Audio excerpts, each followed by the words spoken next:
அந்த நம்பிக்கை இல்லாமல் என்னதான் கொடுக்கப்பட்டாலும் சரி, சும்மா அப்படி காஞ்ச மனுஷ மாதிரி வளருமே ஒழிய ஈரழிப்பு இருக்காது. தகவல் நிறைய இருக்கும், தகவல் நிறைய இருக்குமே ஒழிய அந்த தேற்றம் இந்த தேற்றம், அவரை கண்டுபிடித்தவர் யார், இதை கண்டுபிடித்தவர் யார், இதெல்லாம் நிறைய இருக்கும். இதெல்லாம் இருக்கு. அக்கௌண்ட்ஸ் பார்க்க தெரியும், அதை பார்க்க தெரியும், மருந்து கொடுக்க தெரியும், எல்லாம் தெரியும். வாழ்க்கை ஆன்மீகம் இருக்காது. ஈரழிப்பு இல்லாத ஒரு லைஃபாக என்ன செய்யும், அது போயிட்டு இருக்கும். அவ முதலாவது விளங்குறோம்னா அறிவை ஆசை மிகைக்கின்ற பொழுது சட்டம் என்று சொல்றது ஒரு பொய். இன்னும் சொல்ல போனா சட்டத்தால் கூட கண்டுபிடிக்க முடியாத குற்றங்கள் நிறைய இருக்கு. சட்டத்தாலேயே கண்டுபிடிக்க முடியாது. எல்லாருக்கும் கிரெடிட் கார்டு தெரியும். கிரெடிட் கார்டு, கடன் அட்டை. இன்றைக்கு பேங்க்ல என்னது, ஒரு உங்களுக்கு மந்த்லி ஒரு சேலரி நல்லா இருந்துச்சுன்னு சொன்னா அதை காட்டி என்ன செய்யலாம், உங்களுக்கு ஒரு கிரெடிட் கார்டு எடுக்கலாம். 10,000 இருந்து 10 லட்சம் வரைக்கும் உங்களுக்கு என்ன கடன் உதவி 35 நாளைக்குள்ள நீங்க கட்டிடணும். உங்களுக்கு போய் சாமானை எடுக்கலாம், எடுத்து போட்டு என்ன செய்யலாம், உங்களுக்கு கையில பணமே இல்லை, ஒரு இடத்துக்கு போய் சாமான் எடுத்துட்டு அந்த கிரெடிட் கார்டை கொடுத்தீங்கன்னா உரிய தொகையை வெட்டிடுவோம். 35 நாளைக்கு உங்களுக்கு சான்ஸ் இருக்கு அதை கட்டுறதுக்கு. 35 நாள் வரைக்கும் சும்மா இருக்கலாம். இந்த கிரெடிட் கார்டை உங்களை வந்து எத்தனை வரைக்கும், 16, 17, 18, 19 வரைக்கும், 19 வயசு மிச்சம் இல்லை. 19 வயசுல இருக்கக்கூடிய 3-4 பேர்கள் என்ன செய்யறாங்கன்னு சொன்னா, இந்த கிரெடிட் கார்டு என்ன செய்யணும், களவு எடுக்கணும். கிரெடிட் கார்டு இது கொடுத்தா அதை வச்சு சாமான் எடுக்கலாம் தானே. இதை வச்சு ஆய்வு செஞ்சு தேடி அமெரிக்கால இருந்து ஒரு மெஷினை இறக்குமதி செய்யறாங்க. யாரு, 19 வயசு எடுத்து இந்தியால எடுத்து அந்த மெஷினை நம்ம செய்யும். இந்த காந்த அட்டைகள் இருக்கு தானே, காந்த அட்டைகள் உள்ளுக்கு தகவல்கள் காந்த அடிப்படையில் பதிவு செய்யப்பட்ட அட்டைகள், காந்தத்தால ரீட் பண்ணலாம். அந்த காந்தத்தால ரீட் பண்ணக்கூடிய அந்த அட்டையை எடுத்து அந்த மெஷினை எடுத்து என்ன செய்யறாங்கன்னா இந்த கிரெடிட் கார்டை உள்ளே போடுறது. போட்டா என்ன செய்யும், கிரெடிட் கார்டில் உள்ள தகவல் எல்லாம் அது இழுத்து உள்ளுக்கு எடுத்து வச்சிடும். மறை கிரெடிட் கார்டு எடுத்தா சரி, தகவல் இருக்கு உள்ளுக்கு. இப்ப கார்டு ஒன்று தயாரிச்சா சரி, இப்ப கார்டு ஒன்று தயாரிச்சா சரி. இந்த கிரெடிட் கார்டை எடுத்து என்ன செய்யறாங்க, இந்த மெஷினை எடுத்து என்ன செய்யறாங்கன்னா ஒரு ஹோட்டல பிடிக்கலாம், பெரிய ஹோட்டல் ஒன்று, இந்த மெஷினை உள்ளுக்கு வச்சுக்க, கிரெடிட் கார்டு வரும். ஓண்ட மெஷின்ல இழுக்கிறதோட இதுலயும் ஒரு இழுவை இழுத்துரு, அதுல இழுக்கிறதோட இதுல ஒரு இழுவை இழுத்துரு. வார சல்லியில உனக்கு வார என்னது பொருளை உனக்கு ஒரு சப்ஜெக்ட் இருக்கு, சல்லி எடுக்கலாம். அதுல கிரெடிட் கார்டுல கேஸ் எடுக்கலாம், வட்டி போடும். என்ன செய்யறாங்கன்னு சொன்னா இதை பேசிக்கிட்டாச்சு. பிளாக் மார்க்கெட்ல கார்டு விற்கப்படும், பிளாக் மார்க்கெட்ல கார்டுகள் விற்கப்படும், கள்ள கார்டுகள். இந்த கார்டை எடுத்து இவன் இன்னொரு மெஷின்ல இழுப்பானே, அதில் உள்ள தகவலை எடுத்து இந்த கார்டுக்குள்ள நுழைக்கிறது. நுழைச்சு கிட்டத்தட்ட 20 லட்சம் கார்டு, 2 கிரெடிட் கார்டு அவனும் யூஸ் பண்ணா இவனும் யூஸ் பண்றது. இப்படி எடுத்து பணம் எடுத்து பொருள் எடுத்து கிட்டத்தட்ட லட்சக்கணக்காக களவெடுத்துட்டான்.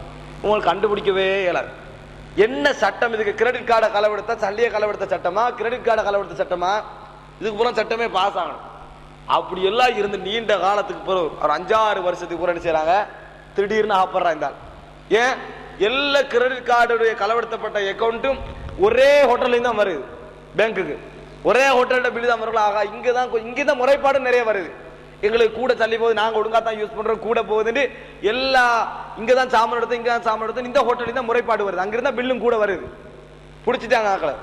என்ன விளங்கு தெரியுமா, இதையும் விட நுட்பமாகவும் களவெடுக்கிறவன் இருக்கிறான். இதையும் விட நுட்பம் ஒன்று விளங்காத அளவுக்கு ஹேக்கர்ஸ்மார்கள் இந்த கிரெடிட் கார்டுடைய பெருமதியெல்லாம் களவெடுக்கிறவன் இருக்கிறான். இப்ப நம்ம என்ன விளங்கணும்னு சொன்னா, வெறும் அறிவும் வெறும் சட்டமும் ஒருவனை என்ன செய்ய முடியாது, நல்ல மனிதனாக்கி விட முடியாது. ஒரு ரவுடி எல்லா சட்டங்களையும் என்னது வெட்டி எல்லா சட்டங்களையும் தூளாக்கிட்டு இருக்கக்கூடிய ஒரு ரவுடி திருந்தனமிட என்ன செய்யறது, அறிவு போதுமா? போதாது. சட்டம் போதுமா? போதாது. அவனை அழைச்சி உனக்கு போய் இந்த மவுத்துக்கு போற ஒரு வாழ்க்கை ஒன்று, மறுமையுடைய வாழ்க்கை, இந்த வாழ்க்கையில நீ விசாரிக்கப்படுவாய். அந்த விசாரணையில நீ சொர்க்கம் போகணும் நரகம் போகணும், இதெல்லாம் முடிவெல்லாம் உன்னோட செயலை வச்சுதான். அதனால அல்லாவுக்கு பயந்து நீ திருந்திரன்னு சொல்லி அவனை அட்வைஸ் பண்ணி அவன் அப்படித்தான் திருந்துவானே ஒழிய சட்டம் என்ன பெரிய சட்டம் எடுக்கப்பான் வணங்கிட்டானே, அறிவு இதெல்லாம் ரெண்டு என்னது எந்த பிரயோஜனம் அளிக்காது. இதை நீங்க மனதில் வச்சுக்கணும். அல்லாஹ் தஆலா கூட குர்ஆன் என்ன சொல்றான், அஃபலா யன்துரூன இலல் இப்லி கைஃப குலிகத், ஒட்டகம் படைக்கப்பட்டது எப்படி என்று பார்க்க வேண்டாமா? ஆய்வுதான். வானம் எப்படி உயர்த்தப்பட்டிருக்கிறது, பூமி எப்படி படைக்கப்பட்டிருக்கிறது, மலைகள் எப்படி ஆக்கப்பட்டிருக்குன்னு பார்க்க வேண்டாம் அல்லாஹ் தஆலா கேட்கிறான். கேட்டு அல்லாஹ் தஆலா முடிக்கக்குள்ள எப்படி முடிக்கிறான், இதெல்லாம் ஆய்வு செய்யுங்கன்னு முடிக்கல, ஆய்வு செய்யுங்கன்னு சொல்லி போட்டு சொல்றான். ஃபதக்கிர், ஞாபகப்படுத்துகிறாக, அல்லாஹ் பத்தி ஞாபகப்படுத்துகிறாக. இன்னமா அந்த முதக்கிர், நீ ஞாபகப்படுத்துவதுதான். அப்ப என்ன முக்கியம்? அல்லாஹ் தஆலா குர்ஆன் இன்னொரு சொல்ற வஷம்சு தஜ்ரீ லி முஸ்தகர்ரின் லஹா, சூரியன் அதனை தங்குமிடத்தை நோக்கி ஓடிக்கொண்டிருக்கிறது. ஒரு விஞ்ஞானத்தை சொல்றான். சொல்லிப்படி சும்மா இருந்தானா? இல்ல, இது சர்வ ஆற்றல் மிக்க எல்லாவற்றையும் அறிந்த அல்லாஹ்வுடைய ஏற்பாடு, ஆன்மீகம். எல்லாம் ஆன்மீகத்தோட சம்பந்தப்பட்டிருக்கீங்க, அல்லாவோட சம்பந்தப்பட்டிருக்கணும். வெறுமனே தகவல்களை மாத்திரம் படிக்கிறதால எங்களுக்கு பிரயோஜனம் எதுவும் கிடையாது.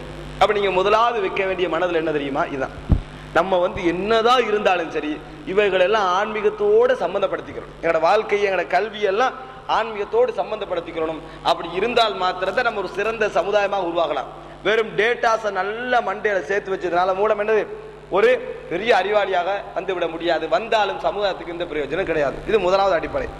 இப்ப மீடியாக்கள் சகோதரர்களே, மீடியா என்று சொன்ன இது இந்த ரேடியோக்கு மட்டும் இல்ல, இங்கிலீஷ்ல மீடியான்றது என்னது? என்ன ஒரு ரெண்டு பேருக்கு இடையில ஊடகமா எது பயன்பட்டாலும் அது மீடியா தான். ரெண்டு பேருக்கு இடையில என்னது எது மீடியம் என்று சொல்றோம். என்னத்துக்கு மீடியம் என்றோம்? அல்ல மீடியால ஒரே இடத்துல இருந்து வந்ததா, டைவர்ட் ஆகினதா? என்ன சொல்லது மீடியம் என்று சொன்னா?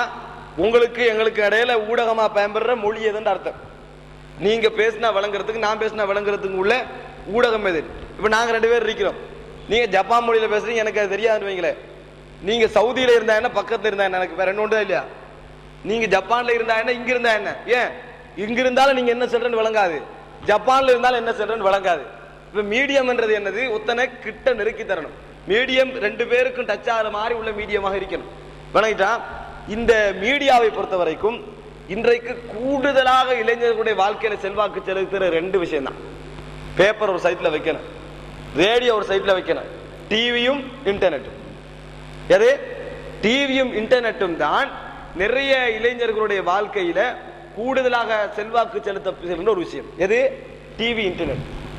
சகோதரர்களே, இவைகள் எல்லாம் நம்முடைய தாக்கம் செலுத்துவதற்கு முன்னால இந்த மீடியாக்கள் ஏன் எங்கள்கிட்ட அவசரமாக ஊடுருவேன்னு சொன்னா, மீடியா நம்ம பார்த்தோன்னே நம்பிடுறோமா இல்லையா? டிவியை போடுறோம், முதலாக ஒரு தகவல் போய் நம்பிடும். செய்தி வாசிச்சவன், ஒளிபரப்பினவன் யார், இந்த நிறுவனம், இந்த நியூஸ் கொடுத்த செய்தி ஸ்தாபனம் எது ஒன்றும் தெரியாது. அவசரமா ஊடுருவது, அவசரமா. அது மாத்திரமல்ல, ஒரு சினிமாவோட ஒரு படத்தை ஒரு காட்சி காட்டப்படுதுன்னு சொன்னா அது மாதிரி நம்ம நடக்கணும், அது மாதிரி நம்ம நடக்கணும் என்ற சிந்தனை உள்ளத்துல பதிஞ்சிருது.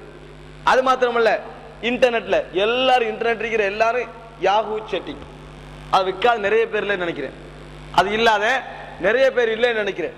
இன்டர்நெட்டுக்குள்ள வெப்சைட்டுகள் இவைகள் தான் எங்களோட வாழ்க்கையில போயிட்டு இருக்கு. ஆனா இவருடைய பின்னணி என்ன, வரலாறு என்ன, இது என்ன செய்து, இதன் மூலம் எங்களுக்கு என்ன நடக்குது சம்பந்தமான நிறைய பேருக்கு என்னது இந்த மீடியாவுடைய தகவல்கள் தெரியாம இருக்கு. ஒரு மீடியாவை எப்படி நம்பணும், இந்த காலத்துல மீடியாக்கள் சம்பந்தமான நுழைஞ்ச எங்கள்கிட்ட எப்படி இருக்கணும், இதுக்கு பின்னால யார் இயங்குறாங்க என்ற யாஹூ என்பது ஒரு இமெயில் வசதி தரக்கூடிய ஒரு வெப்சைட் என்பதை தவிர அது ஒரு இஸ்ரேலிய நிறுவனம் என்பது யாருக்காவது தெரியுமா? தெரியாது. அதாவது எங்களுக்கு ஒரு ஃப்ரீயாக ஒரு அக்கௌண்ட்டை தரக்கூடிய, இமெயிலை தரக்கூடிய ஒரு வெப்சைட் என்றதை தவிர மற்றது தெரியாது. யாஹூ